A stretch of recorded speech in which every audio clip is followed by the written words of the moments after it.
France Bleu, rames bondées, retard récurrent. Liaison coupée le week-end, c'est la galère en ce moment pour prendre le train dans Lyon. On en parle ce matin avec un des usagers du train dans notre région, Cédric Journeau, président de la Fédération nationale d'usagers des transports en Bourgogne.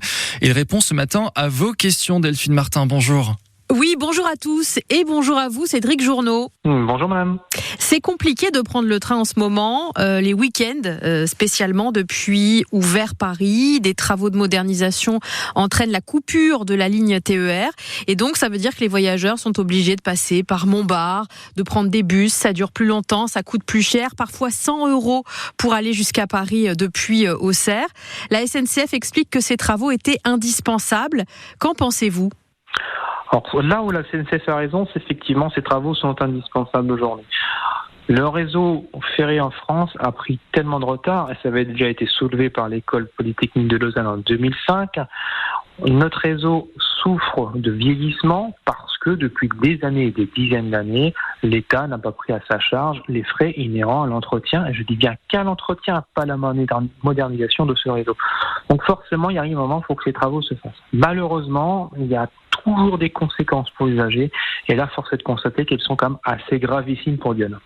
Alors, ces difficultés donc, qui vont se reproduire le week-end jusqu'au 27 octobre s'ajoutent à des problèmes récurrents dont on a déjà parlé sur cette ligne, donc les problèmes de trains bondés, notamment le week-end, le vendredi soir, le dimanche soir, des gens obligés de voyager debout, serrés, comme dans le métro pendant 2 heures, et le conseil régional qui est responsable des TER donne à peu près toujours la même réponse. S'il y a trop de monde dans votre train, il faut prendre le train suivant.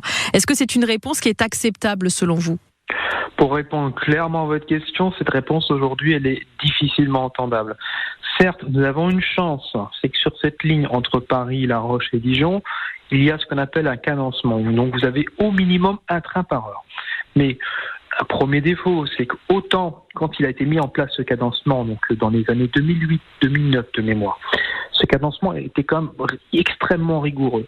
Vous aviez à T plus X minutes l'heure de départ du train ou d'arrivée. C'était très précis. Aujourd'hui, on commence à avoir un capharnaüm avec des trains qui arrivent par exemple à Paris-Bercy à 9h25 ou à 9h35.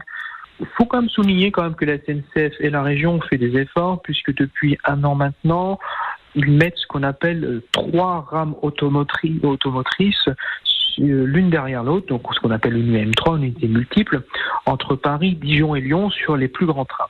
C'est plutôt une bonne chose parce que ça permet d'augmenter la capacité. Mais malheureusement, il arrive que ces matériels des fois sont hors service pour différentes raisons et que nous soyons en incapacité de répondre à la demande. Et c'est bien le sujet, c'est qu'il manque peut-être de trains. Le train dans Lyon, dans notre département, est-ce une catastrophe ? On en parle avec vous dans un instant. Vous nous appelez dès maintenant. Je vous rappelle ce numéro 03 86 52 23 23. En attendant, on poursuit la discussion avec Cédric Journeau, président de la Fédération nationale des associations d'usagers des transports en Bourgogne. Et l'idée d'ouvrir les places de TER à la réservation, comme ça se fait sur d'autres trains, sur les TGV notamment, et comme ça se fait parfois dans certaines régions, est-ce que ça pourrait être une réponse à ce problème selon vous ? Nous y sommes farouchement opposés. Et je vais vous expliquer pourquoi en quelques mots. C'est que une réservation sur un TGV peut tout à fait s'entendre, puisqu'on est 1 sur un tarif beaucoup plus élevé qu'un TER et 2 sur un train beaucoup plus rapide. Donc forcément, quand vous avez ces 2 éléments, en tous les cas particulièrement sur la rapidité, que vous payez, que vous ayez une réservation, c'est pas quelque chose d'inentendable.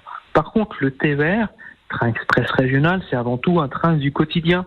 Quand vous êtes sur un train du quotidien, et vous l'avez dit il y a quelques minutes, on parle de navetteurs, des gens qui prennent le train pour aller travailler principalement sur Paris, mais également qui viennent aussi dans Lyon pour travailler. Ces gens n'ont pas besoin de contraintes. Ils n'ont pas le temps de faire ces contraintes-là. Et toute la difficulté de la réservation, c'est qu'on risque d'alourdir le système plutôt que de répondre à la problématique qui est quelquefois le manque de capacité. Et d'ailleurs, nous, ce que nous préconisons, ce n'est pas, comme le fait la SNCF, dire ce train est complet. Non. Et donc, avec l'impossibilité pour l'usager lambda de prendre le train qu'il souhaite.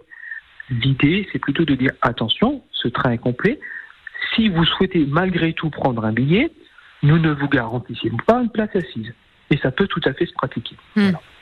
Pour finir, Cédric Journeau, c'est tous ces problèmes, parce qu'on n'a pas non plus parlé de la ponctualité, qui est un problème avec des trains retardés assez régulièrement. Mais est-ce que tous ces problèmes-là vous en avez un peu parlé tout à l'heure, sont des problèmes structurels, sont des problèmes qui sont liés à un manque de volonté politique ou un manque d'argent, de financement? On est sur le nerf de la guerre, l'argent. Il est clair qu'aujourd'hui, en plus avec les propos indécents du nouveau ministre des Transports, je tiens à le dire, c'est inadmissible les propos qu'il a tenus pour indiquer que tout ne doit pas se faire par le fer et on va mettre d'écart. Non, je suis désolé, on va pas mettre d'écart. Sur les grandes lignes, c'est impossible. Ils ne seront pas en capacité d'absorber la charge extrêmement importante de milliers de voyageurs. Et deux, même sur les petites lignes, je suis désolé, vous mettez un quart. Ça a déjà été le cas. On a mis un train sur deux en quart entre Clamecy, Auxerre, entre Auxerre et Avallon. Bon, il y a 20-30% de la clientèle qui est partie. Voilà. Donc ça, pour moi, je tiens à insister. Il y a depuis 30-40 ans en France un gros problème de financement de l'infrastructure. Et si on commence par là, on peut trouver des solutions politiquement. Il y a des solutions qui existent. L'écotaxe, par exemple. Voilà. Ou la taxe des kérosènes. Merci Cédric Journeau, président de la Fédération nationale des associations d'usagers des transports en Bourgogne. Bonne journée à vous. Merci.